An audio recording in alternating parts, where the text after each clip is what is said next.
Duty free, duty free.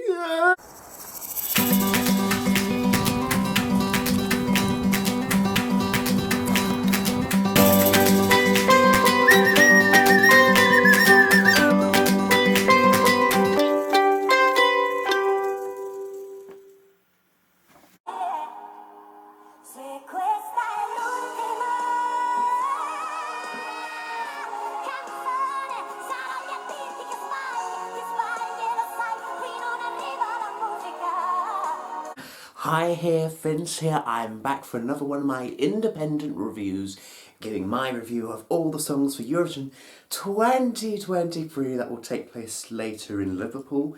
This time round, I'm reviewing the country of Italy.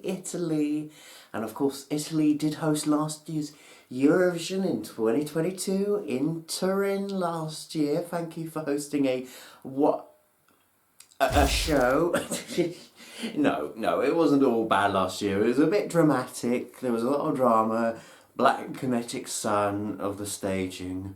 You know, the dreadful postcards. I mean, the failed camera angles. The list goes on. But apart from that, that was more the abuse for Italy. Italy, thank you for trying. Hopefully the next time you get to host, there'll be less drama involved. But in any case, that being said, we have an artist for 2023 Italy, and it's the wonderful return of Marco Mengoni and his song Due Vite. And if you heard his song in 2013, you're probably going to hear it again, because it's the exact same song. It's the same kind of song, the same kind of music, just with different lyrics to it in Italian. But no, this is pretty much kind of a similar pathway of what he said in 2013. A typical, traditional Italian male ballad, I would say. And kind of the genre that Italy has tend to follow in recent years at Eurovision. I mean, they won with Måneskin with kind of a rock song, but apart from that, they usually tend to go for the ballad option. This shows. And Marco brings a lot of emotion, a lot of passion with this. And yes, it won San Remo. Of course, San Remo is always a tough field to get out of, especially when you're competing against a lot of artists. And yes, this emerged as the winner. We didn't know if this song was going to end up going to Eurovision, because there was a lot of talk about speculation, whether he was going to change the song, whether he was going to go to Eurovision, whether another artist was going to take his place with a different song. We didn't know. But in the end, he said yes to Eurovision again, and said yes to this song, except it has been shortened down to 3 minutes, of course, because that's the rules in the Eurovision world. So what do I think of the song? Well, it is a typical Italian ballad. I think this song is better live than a studio cut.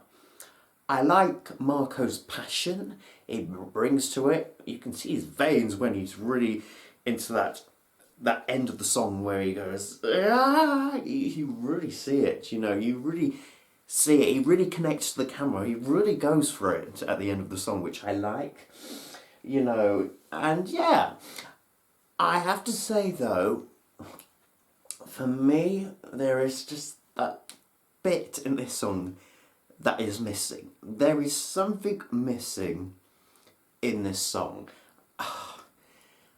I'm missing that hook. I'm just missing that moment that grips me usually, like last year with Pretty V. Now that was a wonderful entry last year from Italy.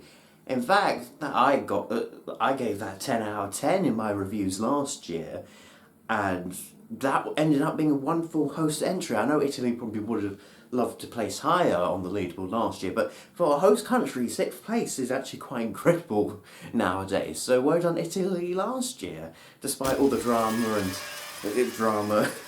that happened in San Remo this year. But yes, This year, though, I'm missing something with this ballad, and I don't know what it is. I mean, yes, I am missing that moment, that thing that goes, oh my goodness, I'm not getting those feels like I did last year. I'm not getting that incredible winner's vibe I'm feeling. I'm just missing something from this ballad, and I can't put my finger on it, and I think it is. It's the same kind of feeling I get from Greece. You know, I can't put my finger on it. It's that I'm missing that winning moment. I mean, that could be down to the staging at San Remo. San Remo ain't well known for the staging. Basically, it's well known for the songs, and you know, people from San Remo don't get judged about the staging. You know, they get what they're given. They don't have much space. Most of the space is for the live orchestra. So, I mean, we can't criticise how it was staged in San Remo. You know, nor did we do with that with Due Vite last year. So, yeah, I mean, yeah. And the thing is, I just think, you know, going through Eurovision, like, I've watched quite a lot of Eurovisions now, especially with Italy in them, and knowing that they have sent a lot of ballads over the years, I shouldn't really say I'm getting a bit bored of hearing them sing ballads, but I'm kind of am when I'm missing something from them. You know what I mean? Like, where's the variety? Where is the women in Italy? Like, why are they sending always men? But that's San Marino for you. Yeah. But mind you, if you've never watched Eurovision, or you one of those viewers that are not Eurovision fans and just remember the last 10 years of Italy always sending ballads, if you don't keep track of how many times Italy send ballads, or if you're just a viewer that is going to watch Eurovision for the first time and going to vote for the first time this year, there will be some viewers that won't even know Italy's past track record of sending ballads. So I don't know if we should really criticise of what they've said before, but I'm just missing that spark, that winning spark that I know Italy can send. And you know what? Marco is a big star in Italy. You know, he came 7th in 2013, and rightly so. You know, I mean, yeah. And he is a big star. He is a big star. It says here, Marco enjoyed great success since then. Since, of course, when he did Eurovision 2013, of course. And at the time of writing his release, 7 studio albums that between them have gone on to 69-time platinum. Yeah, boy. He can deliver a good live performance. So I'm not worried about that. Yeah. I have faith he's going to do well for Italy, and he's going to do Italy proud. I think, you know, it's always hard. I've said this before. When you're the country that previously hosted the previous year, and then you go to, so we've won recently, we hosted last year, where do we go? Where do we go now? I mean, that's the thing with some countries. I think Italy's a little bit different because they're Big Five, they don't compete in semis, so, you know, it's not like, oh, are we going to qualify to the finals now?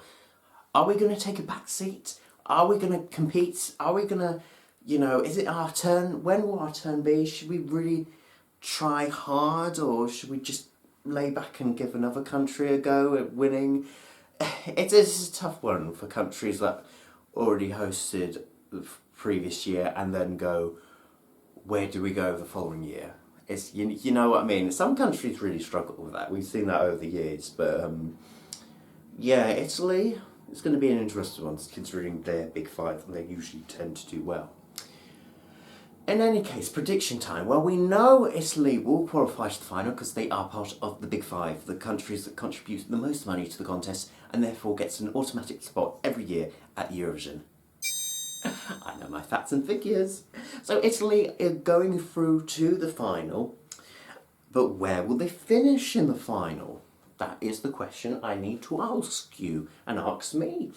Um, Now, this is a hard one because Italy always, apart from two occasions, have since 2011 have always been in the top 10, and especially with a lot of Italian male singers, really. And of course, Marco just comes 7th in 2013 with a similar song. So, but I don't know. I think it's got some tough competition. I've heard some people not really saying Italy's going to win, or they haven't really seen Italy as, you know, a favourite of some sort. They're kind of hiding in the background a little bit this year, Italy. I don't know if people are not onto them this year because people are not feeling it as much. Especially the big five this year, and Ukraine, of course, are really upping their game as well, and Italy have kind of fallen by the waysides a little bit. So in that kind of field, I should say, I wouldn't be surprised if Italy don't make the top 10 this year, if there are better songs to fill out the top 10. Yet again, as I said before, people do like Italian ballads, you know. People might not think how many times Italy have sung ballads and will still vote for the classic Italian ballad. You know, Marco's a big name, so maybe name recognition. Obviously, we have to take in how staging will be like, what the running order is going to be, all that. But yeah, it's a hard one to predict because Italy usually do well, but it depends who qualifies to the final, it depends on running order, it depends on everything that happens this year. I don't think this is going to be a winner.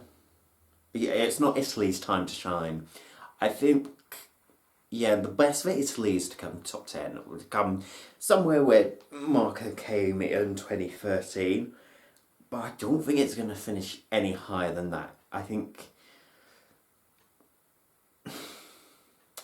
Yeah, it's a tough one, because you can't underestimate Italy. You know, 2018, people weren't talking about that in 2018, Italy, and that got top 5 in the end, so watch this space. In any case, a score out of 10 finally. I'm giving this a 6.5, and I was thinking, is that too low for Italy? Because it is a good song. It ain't a bad song at any means. I'm just missing that winning spark, that moment that grabs me, and I'm missing it. I'm missing Italy, that moment, and that's a shame. I want to like this song more, but I don't, because I liked Due Vite last year, but I miss a moment in this song, and I don't know. It would be a shame if this comes 20-something for Italy, like that'd be a bit of a disappointment and a terrible result for Marco, and I don't want that to happen. Honestly, I don't. Maybe, at worst, maybe 15th or 16th would be fine. Like in 2016, you know, that still played around, you know, that's still well liked in the fandom. I mean, let's hope it doesn't become like an Emma in 2014, like that band of like, what was that? You know, that kind of result. So let's avoid that. I think people will like it. I think maybe the televote will probably appreciate it more than the juries. Yeah, I've just got this funny feeling the juries are going to rank more songs near the top this year above Italy in the final. I mean, they don't always hate Italy. I mean, Italy won the jury vote in 2011. Hello. And, you know, Måneskin still came fourth with the juries. Due Vite still come reasonably high with the juries. So you can't say the juries always drag down Italy. Come on now. Come on, guys. Come on. But no, overall, it's not a bad Italian entry by any means, but I just wanted a bit more, especially from Marco. Yeah. And I think that's all I have to say. In any case, what do you think of the Italian entry for this year's Eurovision Song Contest 2023. Comment down below in the comment section below.